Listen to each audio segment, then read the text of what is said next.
নমস্কার। নরেন্দ্রনাথ অর্থাৎ স্বামী বিবেকানন্দর পর্ব নিয়ে গ্লোব টিভির পর্দায় আপনাদের জন্য যে অনুষ্ঠান আমি করছি, সকাল 11টা 40 মিনিট এবং সন্ধ্যা 5টা 55 মিনিটে গ্লোব টিভিতে এই দুটো টাইমে আমার সরাসরি অনুষ্ঠান থাকে। যারা সরাসরি ফোন করতে চাইছেন, দেখুন নাম্বার রয়েছে, তাতে ফোন করে আপনাদের সমস্যা নিয়ে আমার সাথে আলোচনা করতে পারেন। টোটালি ফ্রি কনসালটেন্সি টিভির অনুষ্ঠানে।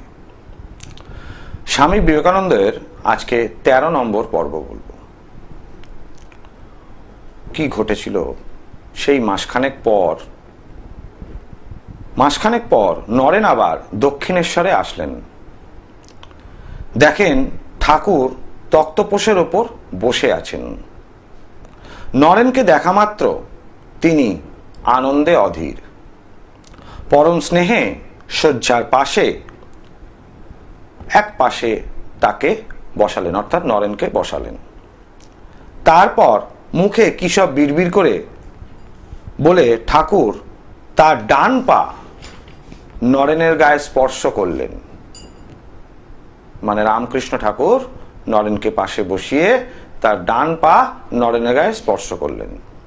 সঙ্গে সঙ্গে ঘটল নরেনের দিব্য ভাবান্তর। এই ঘটনা সম্পর্কে নরেন নিজেই বলেছেন, অর্থাৎ স্বামী বিবেকানন্দ তার ভক্তদের এই ঘটনা সম্পর্কে বলেছেন যে, চেয়ে দেখলাম দেওয়ালগুলির সহিত সমস্ত বস্তু বেগে ঘুরতে ঘুরতে কোথায় মিলিয়ে গিয়েছে। অর্থাৎ রামকৃষ্ণদেব তার ডান পা নরেনের গায়ে ছোঁয়াতেই নরেন যেটা দেখলো যে ঘরের সমস্ত বস্তু এক বেগের গতিতে ঘুরতে থাকছে এবং সে ঘুরতে ঘুরতে কোথায় মিলিয়ে গিয়েছে। সমগ্র বিশ্বের সহিত আমার আমিত্ব যেন এক সর্বগ্রাসী মহাশূন্যে একা একা ছুটে চলছি। অর্থাৎ আমি, এই যে অহম, সেখানে বেরিয়ে গেল নরেনের শরীর থেকে। তখন সে সর্বগ্রাসী মহাশূন্যে যেমন জাগতিকভাবে গ্রহগুলো ঘুরতে থাকে, গ্রহ নক্ষত্র, সেই রকম ভাবে সে দেখতে লাগলো তার ঘরের ভেতর সেই বস্তুগুলো ঘুরছে এবং আমার আমিত্ব তার সঙ্গে সেই একই সাথে ঘুরে বেড়াচ্ছে। সে একলা শূন্য হয়ে গেল সেই মুহূর্তে। তখন দারুণ আতঙ্কে অভিভূত হয়ে পড়লাম। মনে হলো আমিত্বের নাশই মরণ, অর্থাৎ আমি শ্রেষ্ঠ, আমি অহম, এই আমিত্বই মানুষকে নাশের দিকে নিয়ে যায়। নরেন সেদিন উপলব্ধি করেছিল। সেই মরণ এখন সামনে, সে নিজেই দেখছে। স্বামী বিবেকানন্দ অর্থাৎ নরেন্দ্রনাথ যে আমার আমিত্ব, আমি যে তর্কবাগীশ ব্রাহ্ম সমাজের ব্যক্তি, সেই আমার আমিত্ব এখানে যে মরণ ঘটছে সেটা সে নিজের চোখের সামনে দেখতে পাচ্ছে। সামলাতে না পেরে চিৎকার করে বলে উঠলাম, ওগো, মানে রামকৃষ্ণদেবকে বলছেন, ওগো তুমি আমায় এ কি করলে? আমার যে বাপ মা আছেন। অদ্ভুত পাগলের মতো হাসতে হাসতে শ্রীরামকৃষ্ণ আমার বুকে হাত রেখে বললেন, তবে এখন থাক, কাল হবে।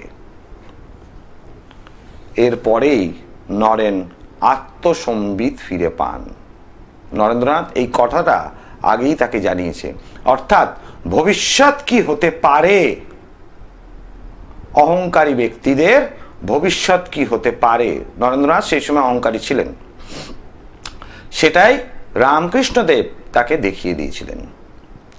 যুক্তিবাদী মনে নানা সন্দেহ দেখা দেয় নরেনের। এই দিব্যকান্তি ব্রাহ্মণ কোন সম্মোহন বিদ্যা আয়ত্ত করেনি তো, যার ফলে তাকে এরকম ভাবে হেপ্রোটাইজ করে ফেললো। এইটা নরেনের মনে আসে। তখনও কিন্তু আমার আমিত্ব কিন্তু তখনও নরেন ছাড়েনি। মরণ সামনে দেখেও বিপদের মধ্যে থেকে ঠাকুরকে বলে যে আমাকে বাঁচাও, রক্ষা করো। সেই অবস্থায় ঠাকুর বাঁচানোর পর আবার যখন নিজের জায়গায় ফিরে এলো, তখন আবার নরেন সে নিজের কথা ভাবতে থাকলো যে এই দিব্যকান্তি ব্রাহ্মণ অর্থাৎ রামকৃষ্ণদেব কোনো সম্মোহন বিদ্যা আয়ত্ত করেনি তো, নরেনের আত্মবিশ্বাসের মূলে এক প্রচন্ড আঘাত লাগে, কারণ ব্রাহ্ম সমাজে সে প্রতিষ্ঠিত ছিল। তার যে আত্মবিশ্বাস ছিল, সেই আত্মবিশ্বাসের জায়গায় একটা ধাক্কা লাগলো বড় সড়ো, যে কেন এরকম হলো, এরকম হওয়ার কারণটা কি? ঈশ্বর কি আদৌ দৃশ্যমান? ঈশ্বর আসেন? স্থির করেন কিছুদিন খুঁটিয়ে খুঁটিয়ে না দেখে, পরীক্ষা নিরীক্ষা না চালিয়ে রামকৃষ্ণকে তিনি গ্রহণ করবেন না। একদিন দক্ষিণেশ্বরে কেশব সেন, নরেন ও বিজয়কৃষ্ণ একসঙ্গে রামকৃষ্ণের কাছে বসেছিল। এবার অন্য একটা ঘটনা বলছি। ঠাকুর তাদের দিকে তাকিয়ে বলেন, কেশব ও বিজয়কৃষ্ণের ভেতর একটা শক্তি রয়েছে প্রদীপের মতো উজ্জ্বল, যার ফলে তারা জগতে পরিচিতি পেয়েছে। আর নরেনের মধ্যে এই রকম 18টা প্রদীপের শক্তি রয়েছে, যা সূর্য সমান, তাই তার শরীরে আছে। অর্থাৎ বিজয়কৃষ্ণ এবং কেশব সেনের মধ্যে, প্রত্যেকটা মানুষের মধ্যে একটা প্রদীপ জ্বলজ্বল করে। সেই প্রদীপ যত উজ্জ্বল হয়, সে তত ঈশ্বরের সান্নিধ্য লাভ করে এবং সে জীবনে উন্নতি লাভ করে। নরেনের ভেতর রামকৃষ্ণদেব বলছেন এরকম 18টা প্রদীপ জ্বলছে, যা সূর্যের সমান তেজ। এই কথা শোনার পর নরেন চমকে ওঠে। চমকে উঠে বলেন রামকৃষ্ণকে, কি সব বলছেন আপনি মশাই? লোকে আপনাকে উন্মাদ বলবে। কোথায় জগৎ বিখ্যাত কেশব সেন ও মহামান্য বিজয়কৃষ্ণ, আর আমি কোথায় আমার মতো এক নগণ্য ছোড়া? তাকে বলছেন তাদের থেকেও শ্রেষ্ঠ আমি। তাদের শরীরে একটা প্রদীপ জ্বলছে আর আমার শরীরে 18টা, যা সূর্যের তেজে সমান। লোকে তো আপনাকে উন্মাদ বলবে। ঠাকুর উত্তর দেন, মা যে আমাকে সমস্ত দেখালেন, তাই তো বললুম। মা তো আমাকে সত্যি বই মিথ্যা কখনো দেখায়নি, তাই তো একথা বলছি। এটা রামকৃষ্ণদেব বলার পর নরেন্দ্রনাথ তার উত্তরে বলছেন রামকৃষ্ণদেবকে, তেজস্বী তর্কবাগীশ নরেন সহজে ছাড়বার পাত্র না। বলে বসলেন, সরি, এইসব অতীন্দ্রিয় রূপটুপ মা কালীর দর্শন নির্দেশ আপনার নিজের মাথার খেয়াল। দেহ বিজ্ঞান বলছে আমাদের ইন্দ্রিয়ের বিকার অনেক সময় আমাদেরকে প্রতারিত করে। অর্থাৎ ইন্দ্রিয়ের বিকার মানে পঞ্চ ইন্দ্রিয় ছাড়া ষষ্ঠ ইন্দ্রিয় যে রয়েছে, তাই দিয়ে আমরা অনেক কিছু অনুমান করি বা দেখতে পাই। সেইটা অনেক সময় আমরা আমাদেরকে বিভ্রান্তির দিকে নিয়ে যায়। এটা নরেন্দ্রনাথ বলছে, এটা দেহতত্ত্ব বিজ্ঞান অনুযায়ী। নরেন প্রশ্ন করে রামকৃষ্ণকে, বলুন এবার কি বলবেন? মা আমাকে বলে দিলেন, মানে রামকৃষ্ণদেব বলছে, মা আমাকে বলে দিলেন এখন চুপ করে থাক। নরেন কিছুদিন পর সমস্ত কিছু নিজেই বুঝতে পারবে। তাহলে রামকৃষ্ণ পরমহংসদেব, যিনি সাক্ষাৎ ভগবান, মানুষ তাকে পুজো করেন, নরেন্দ্রনাথ কিন্তু তাকে গুরু প্রাপ্তির জন্য অনেক পরীক্ষা রামকৃষ্ণদেবকে দিয়েছিলেন। মানে রামকৃষ্ণদেবকে দিতে হয়েছিল নরেন্দ্রনাথের গুরু হওয়ার জন্য। এই যে কথায় আছে, গুরু মেলে লাখে লাখ, শিষ্য মেলে নাই এক। ঠিক কথা। প্রকৃত শিষ্য সে তার গুরুকে বাজিয়েও নেবে, আবার সে গুরুর কাছে গুরু যা বলবে সে পরম ব্রহ্মের আদেশ সমান সেগুলো পালন করবে। এই জন্য এই কথাটি রয়েছে। অনেক শিষ্য আছেন গুরুর কাছ থেকে নানা রকম সম্মোহন বিদ্যা, তন্ত্রবিদ্যা শিখে গুরুকে ভুলে যায়, তাকে অস্বীকার করে। কিন্তু গুরু এরকমই শিষ্যকে তার সমস্ত কিছু দেন, যে গুরুর মূর্তি বা ছবি নিয়ে সবসময় ঘুরতে থাকেন। নরেন সম্বন্ধে ঠাকুরের বড় সহজ প্রত্যয়। প্রায় বলেন ঠাকুর, ও খাপখোলা তলোয়ার, ও অখণ্ডের ঘর ধ্যান সিদ্ধ ঋষি। সে রাতভর ধ্যান করে, অর্থাৎ নরেন্দ্রনাথ রাতভর ধ্যান করে, ধ্যান করতে করতে সকাল হয়ে যায়, হুঁশ থাকে না। আর অন্য সব ছেলেদের দেখি চোখ কান টিপে কোনো রকমে ধ্যান করছে। নরেন কিন্তু তা নয়, হেসে খেলে সব কাজ করে পাশ করাটা তার কাছে কিছুই নয়। এই যে রামকৃষ্ণদেব বলছেন, সে যখন কাজের জন্য থাকে, যে লিডারশিপ নেয়, যে কাজ তার করা উচিত সেগুলো প্রচন্ড দক্ষতার সাথে করে এবং হাসি মুখে করে, মানুষকে উপদেশ দেয়। কিন্তু আবার যখন ধ্যানে বসে, তখন রাত্রি যখন ধ্যানে বসে, ধ্যান করতে করতে কখন যে সকাল হয়ে যায় সেটা তার খেয়াল থাকে না, সে তখন অন্য জগতে চলে যায়। সে ব্রাহ্ম সমাজেও যায়, সেখানে ভজন গায়, কিন্তু অন্য সকল ব্রাহ্মের মতো নয়। সে যথার্থ ব্রহ্মজ্ঞানী। নরেন সম্বন্ধে রামকৃষ্ণদেব এই কথা বলছেন। ধ্যান করতে বসে তার জ্যোতি দর্শন হয়। সাধে কি তাকে ভালোবাসি আমি, এ কথা রামকৃষ্ণদেব বলছেন। কারণ রামকৃষ্ণদেবের একটা পরম স্নেহের প্রাপ্ত ছিল নরেন্দ্রনাথ। তা ভক্তদের কেন তাকে স্নেহ করার কারণ আমার, সেটাই রামকৃষ্ণদেব তুলে ধরছেন। একদিন ভক্তমণ্ডলী পরিবৃত ঠাকুরের সম্মুখে, অর্থাৎ ভক্তমণ্ডলী পরিবৃত হয়ে রামকৃষ্ণদেব বসে গল্প করছেন। এই রকম সময় নরেন তার ঘরে ঢুকে দর্প ভরে সবার সামনে ঠাকুরকে বলে, মশাই, আজ হোটেলে সাধারণ যাকে অখাদ্য বলে তাই খেয়ে এসেছি। এটা বলে রামকৃষ্ণদেবকে বিচলিত করার উদ্দেশ্য ছিল নরেন্দ্রনাথের, যে এতগুলো লোকের সামনে আপনাকে বলছি যে লোকে যেটা অখাদ্য কুখাদ্য বলে সেটাই আমি খেয়ে এসছি হোটেলে, এবার আপনি কি বলবেন? ঠাকুর এ কথায় গুরুত্ব না দিয়ে উত্তর দেন, ওরে, তোর ওতে দোষ লাগবে না, তোর ওতে দোষ লাগবে না। শুয়োর গরু খেয়ে, অর্থাৎ শুয়োর গরু খেয়ে কেউ ভগবানকে মনে রাখে, তা হবিষ্যান্নের তুল্য। অর্থাৎ স্বামী বিবেকানন্দ বলেছেন, যত ইচ্ছে খাবার খাও, মাংস ভাত যা ইচ্ছে খাও, মাছ, কিন্তু ঈশ্বরের প্রতি ভক্তি এবং বিশ্বাস শ্রদ্ধা থাকতে হবে। তা এই কথা, ওর তাতে দোষ লাগবে না। শুয়োর গরুকে খেয়ে কেউ ভগবানকে মনে রাখে, তা হবিষ্যান্নের তুল্য, এটা রামকৃষ্ণদেব বলছেন।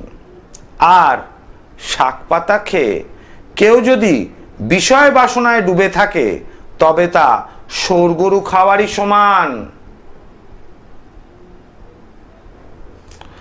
মানুষ বিষয় আশায়, সন্তান ইত্যাদি নিয়ে বাঁচতে চায়, কারণ সাংসারিক জীবনে প্রত্যেকেই এটা কাম্য যে বংশ রক্ষা, সম্পত্তি রক্ষার জন্য কেউ না কেউ প্রয়োজন। কিন্তু রামকৃষ্ণদেব বলেছেন, সংসার জীবনে যদি থাকেন আর ঈশ্বরকে প্রতি শ্রদ্ধা থাকে, তাহলে সংসারে থেকেই ঈশ্বর সাধনা করা যায়। একলা থেকে মনের মধ্যে সংসার পাতার ইচ্ছেটা খুবই খারাপ।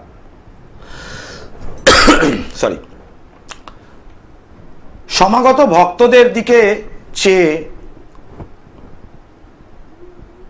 ঠাকুর বলছেন, নরেনে ব্যতিক্রমিতে দোষ নেই, ওর ভেতর জ্ঞানাগ্নি সবসময় জ্বলছে। আহারের সব রকম দোষকে ভস্ম করে দিচ্ছে। এসব অনাচারে ওর মন কলুষিত হবে না। রামকৃষ্ণ একদিন দক্ষিণেশ্বরে বসে নরেনকে ব্রহ্মতত্ত্বের মর্মকথা বুঝাচ্ছিলেন। এটা আবার অন্য দিনের কথা। একদিন রামকৃষ্ণদেব নরেনকে ব্রহ্মতত্ত্বের মর্মকথা অর্থাৎ পরম ব্রহ্মের যে ব্রহ্মতত্ত্ব তার মর্মকথা বুঝাচ্ছিলেন। এমন সময় নরেন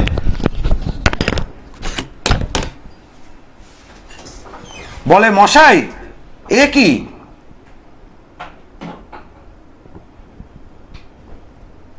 এমন সময় নরেন বলে, মশাই এ কি? কখন হতে পারে? অর্থাৎ কি?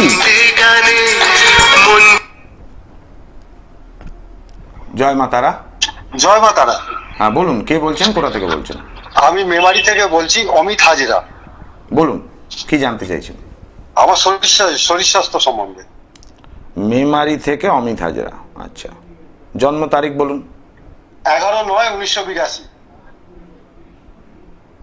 টাইম? সকাল 8টা 25। জন্মস্থান? হাওড়া জেলা।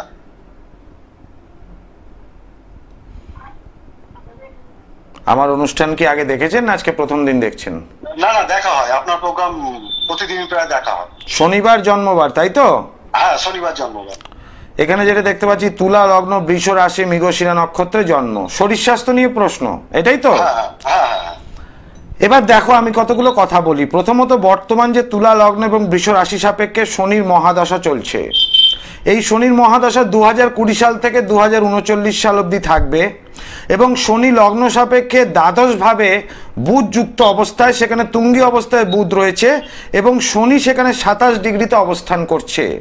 সুতরাং গ্রহগত অবস্থান অনুযায়ী যদি দেখা যায়, তাহলে এই জায়গাটায় শনির অবস্থান অনুযায়ী এবং বুধের ওই স্থানে অবস্থান অনুযায়ী কিন্তু শরীর স্বাস্থ্য গ্রহগত কারণে কোনো রকম খারাপ হওয়ার সম্ভাবনা নেই। তবে 23 সাল থেকে 26 সালের মধ্যে একটা সমস্যা আসতে পারে, সেটা খাওয়া দাওয়া ঠিক না হয়ে গল ব্লাডারে পাথর হওয়া বা লিভারে সিরোসিস অফ লিভার হওয়ার একটা সম্ভাবনা রয়েছে। হজমের সমস্যা হয় কি? হ্যাঁ, হজমের সমস্যা তো আছে। তাহলে একটু ডাক্তার দেখানোর দরকার আছে বাবা, কারণ এখানে তোমার কিন্তু একটা বড়সড় অপারেশন নির্দেশ করছে, আমি যেটা বুঝতে পারছি। তবে বেঁচে যাবে, কোনো সমস্যা নেই। এই জায়গাটা একটু ডাক্তারের পরামর্শ নাও। আর এই সময়টা হচ্ছে গোল্ডেন টাইম, সুতরাং গোল্ডেন টাইমটা তোমার একটা সরকারি চাকরিও দেখতে পাচ্ছি, যেটা রেলে হওয়ার সম্ভাবনা, বা মানে পুলিশ বা এই ধরনের কিছুতে, তার জন্য একটু যোগাযোগ করতে হবে। সেক্ষেত্রে আগে অপারেশনটার জন্য ডাক্তারের সাথে কথা বলো, দেখো ইউএসজি করাও, গলস্টোন হয়েছে কিনা। ঠিক আছে, ভালো থাকো। যারা সরাসরি ফোন করতে চাইছেন, গ্লোব টিভির পর্দায় ফোন করতে পারেন, আমি নিশ্চয়ই আপনাদের প্রশ্নের উত্তর দেব। সরাসরি ফোন করতে পারেন, দেখুন দুটি নাম্বার যাচ্ছে, আর দুটি বুকিং নাম্বার, কন্ট্যাক্ট নাম্বার আমার 9836955394 এবং 9836396305। এই যে মায়াংতন্ত্রে না বলে কিছু নেই, সব তন্ত্র বারবার, মায়াংতন্ত্র একবার, করতে ধারণ ছাড়া প্রতিকার, আচার্য পলাশের মেটাল ট্যাবলেটে জুড়ি মেলা ভার। অর্থাৎ এই যে ধারণ ছাড়া প্রতিকার, আপনারা দেখতে পাবেন এই টিভির ব্যাকগ্রাউন্ড স্ক্রিনে আপনাদের দেখানো হচ্ছে তারাপীঠ মহাশ্মশানের যে মহাযজ্ঞ, সেটাই দেখানো হচ্ছে। আচ্ছা, আপনাদের আমি দ্বিতীয় কলটা একটু ধরে নিই। জয় মা তারা। জয় মা তারা। বলুন, কে বলছেন, কোথা থেকে বলছেন? মেচেদা থেকে বলছি, সুমন হাজরা।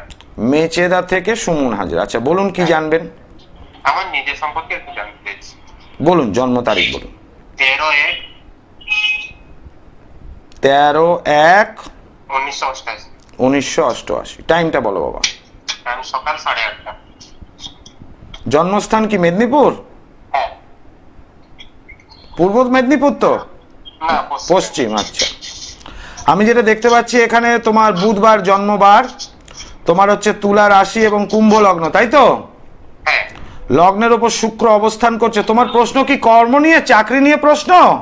হ্যাঁ স্যার, চাকরি নিয়েই প্রশ্ন স্যার। তুমি কি সরকারি চাকরির জন্য চেষ্টা করছো? চেষ্টা করছি কিন্তু পাচ্ছি না। সরকারি চাকরির জন্য চেষ্টা করছো কিন্তু পাচ্ছ না। আচ্ছা, তুমি মেচেদা থেকে বলছো, সরি, আর আমি কলকাতা স্টুডিওতে বসে তোমার মনের কথা আমি কিভাবে জানলাম? হ্যাঁ, আপনিই তো পারেন। আমি পারি। গ্লোব টিভিতে তো অনেক জ্যোতিষী ফোন করে, মানে প্রোগ্রাম করে, লাইভ প্রোগ্রাম। তার সাথে আমার পার্থক্যটা কি? আমার জ্যোতিষ বিচার, না আমি যে স্বামী বিবেকানন্দ নিয়ে বলছি এই টপিকটা শোনার জন্য, কোনটা? স্যার, বাণীটাও তো শুনতে খুবই ভালো লাগে, কারণ এই বিষয় নিয়ে কেউ আলোচনা করে না। এই বিষয় নিয়ে কেউ আলোচনা করে না, তাই তো? হ্যাঁ। ঠিক ঠিক এটা শুনতে কথা, ভালো লাগে, আপনার প্রেডিকশনটাও আমি শুনি, সবই যা বলেন সত্যিই বলেন। সত্যি কথা। দেখো, তুমি কি সরকারি চাকরির জন্য পরীক্ষা দিচ্ছ? পরীক্ষা তো অনেক জায়গায় দিচ্ছি কিন্তু পাচ্ছি না। দেখো বাবা, তোমার কিন্তু একটা সরকারি চাকরি হওয়ার সম্ভাবনা প্রবল রয়েছে, কারণ এখানে দশম ভাবে রবি শনি একত্রিত ভাবে অবস্থান করছে, এবং ডিগ্রিগত দিক থেকে যদি বিচার করা যায়, সেই বিচার করাতে যদি ভাবস্ফুট বিচার করা যায়, কারণ টিভির টাইম খুব শর্ট থাকে, তো যার জন্য এই জায়গাটায় যেটুকু আমি পাচ্ছি সেই অনুযায়ী একটা সরকারি চাকরি হওয়ার সম্ভাবনা প্রবল পরিমাণে রয়েছে। শুক্র লগ্নস্থ অবস্থা এবং দ্বিতীয়ভাবে বৃহস্পতি এবং রাহু একাত্রিত অবস্থায় গুরুচণ্ডাল দোষের দোষ করলো, ফলে গুরুচণ্ডাল দোষ যদি থাকে ধনভাবে বা একাদশ ভাবে, তাহলে সরকারি চাকরি হওয়াতে বাধা সৃষ্টি হয়। এ তো প্রতিকারের দরকার আছে, এই দোষটা কাটাতে হবে, তাহলে ঠিক হয়ে যাবে। হয়ে যাবে কতদিনের মধ্যে? দেখো, এখন যে দশা চলছে 2025 সালের বর্তমান দশা, তারপর 2026-এ আসছে, তো আশা করি এই সময় যদি প্রতিকার করা যায়, এই 2025 সালেই তোমার চাকরি হওয়ার সম্ভাবনা একদম 100%। এখন ভালো টাইম চলছে, প্রতিকারটা করিয়ে নাও, আশা করি 100% সরকারি চাকরি হবে। খুব ভালো টাইম যাচ্ছে, এই সময় বসে থাকলে কিন্তু এই বাধাটা ডিস্টার্ব করবে, অর্থাৎ গুরুচণ্ডাল দোষে বাধাটা কাটাতে হবে। কেমন? আচ্ছা স্যার, ঠিক আছে, চেম্বারে গিয়ে দেখা করব। নিশ্চয়ই নিশ্চয়ই। জয় মা তারা। জয় মাতা। দর্শক বন্ধু, যারা ফোন করতে চাইছেন, দেখুন দুটি নাম্বার রয়েছে, আর বুকিং নাম্বার হচ্ছে 9836। হ্যালো, জয় মা তারা। জয় মাতা। বলুন, কে বলছেন, কোথা থেকে বলছেন? আমি প্রীতম চ্যাটার্জি বলছি, হাওড়া থেকে। বলুন স্যার, আমি একটু আমার ব্যাপারে জানতে চাইছি। বলুন, টাইমটা বলুন। 3:59 AM। ভোর 4টে? হ্যাঁ, 3:59, হ্যাঁ, ভোরবেলা 3টে মাসে। আচ্ছা, আর মেন তো এটা টাইম তো বললেন, আপনি জন্ম তারিখটা আগে বলবেন তো। যাই হোক, অনুষ্ঠান শেষের দিকে এসে আছে, কন্ট্রোল রুম থেকে বললো, আর ফোন তো ধরতে পারবো না এই সময়, বাকি অংশটুকু বলি, এবং আপনাদেরকে আর আমি ফোন নিতে পারবো না, এটাই আমি বললাম। যাই হোক, এখন লাইভ অনুষ্ঠানের শেষের দিকে পড়বে, তো বাকিটা শেষ করে দিই। কি জায়গায় ছিলাম? ব্রহ্মতত্ত্বের মর্মকথা যখন রামকৃষ্ণদেব বোঝাচ্ছেন, এমন সময় নরেন বলে, মশাই, এ কি, এ কখনো হতে পারে নাকি, এ কখনো সম্ভব? ঘটিটা ঈশ্বর, বাটিটা ঈশ্বর, যা কিছু তোকে দেখছি সবই ঈশ্বর লাগছে। ঠাকুর এই কথা শুনে নরেনের মাথায় হাত রাখার সঙ্গে সঙ্গে ঘটে এক অদ্ভুত কাণ্ড। নরেন সমাধিস্থ হয়ে পড়ে সঙ্গে সঙ্গে এবং মগ্ন হয়ে পড়ে। এ যেন এক ঐন্দ্রজালিক স্পর্শ। নরেন্দ্রনাথ কি দেখলেন সেই সময়? এই ঈশ্বর দর্শন বাস্তব জীবনে করা সম্ভব। সব জিনিসের একটা নিজস্ব টেকনোলজি আছে, যেমন এই টিভির টেকনোলজি একরকম সিস্টেম, মোবাইলের টেকনোলজি একরকম, সেরকম তন্ত্রেরও একরকম টেকনোলজি আছে। এই যে যজ্ঞে তারাপীঠ মহাশ্মশানে আমার যজ্ঞ হয় আসন্ন 26শে মে সোমবার জ্যৈষ্ঠী মাসের ফলহারিণী অমাবস্যায়, তো আমি তারাপীঠ মহাশ্মশানে মহাযজ্ঞ থাকবে, এবং 26 তারিখে আমার তারাপীঠে চেম্বার থাকবে। তার একদিন আগে 25 তারিখ পাবেন আমাকে বর্ধমান চেম্বারে, এবং আমার নিজস্ব বাসগৃহ শ্যামবাজার, উত্তর কলকাতার শ্যামবাজার, কলকাতা স্টেশন, আরজিকর হসপিটালের কাছে। সেখানে বুধবার, শনিবার এবং রবিবার বসি। আর যারা তারাপীঠ যেতে পারেন না, তাদের জন্য আমার গৃহতে যজ্ঞের ব্যবস্থা করি। শুক্রবার দিন বিকেল 4টে থেকে পাবেন আমাকে হাওড়া চেম্বারে, বিকেল 4টে থেকে 7টা। আর সোমবার দিন পাবেন গড়িয়াহাট, বালিগঞ্জ স্টেশনের কাছে গড়িয়াহাট চেম্বারে পাবেন সকাল 11টা থেকে 2টো। এই টেকনোলজি, এই যে সাকল্য প্রয়োগ হয়, এই সাকল্যগুলোর ভাগ একরকম থাকে। বশীকরণের জন্য এক প্রকার, শত্রু নাশের জন্য এক প্রকার, আবার উচ্চাটনের জন্য এক প্রকার। যার জন্য আমার এই ক্লায়েন্টরা কেউ আজ পর্যন্ত আমার কাছে কেন প্রতারিত হননি? প্রথমত, আমি খালি পারিশ্রমিক নিয়ে প্রত্যেকে কিছু না কিছু প্রদান করি। পারিশ্রমিক অতি অবশ্যই নেব, কিন্তু সমস্যা মেটার আগে আমি টাকা পয়সা কারুর কাছে নিই না। আগে কাজ, পরে টাকা, এই মন্ত্রে আমি বিশ্বাস করি। আজকের মতো এখানে অনুষ্ঠান আমাকে শেষ করতে হচ্ছে। যারা ফোন করতে চাইছেন, দেখুন বুকিং নাম্বারে আছে দুটি, 9836955394 এবং 9836396305। আজকের মতো এখানেই বিদায় নিচ্ছি। সবাই ভালো থাকুন, সুস্থ থাকুন। ওম সর্বমঙ্গল মঙ্গলে শিবে সর্বার্থ সাধিকে শরণ্যে ত্র্যম্বকে গৌরী নারায়ণী নমস্তুতে।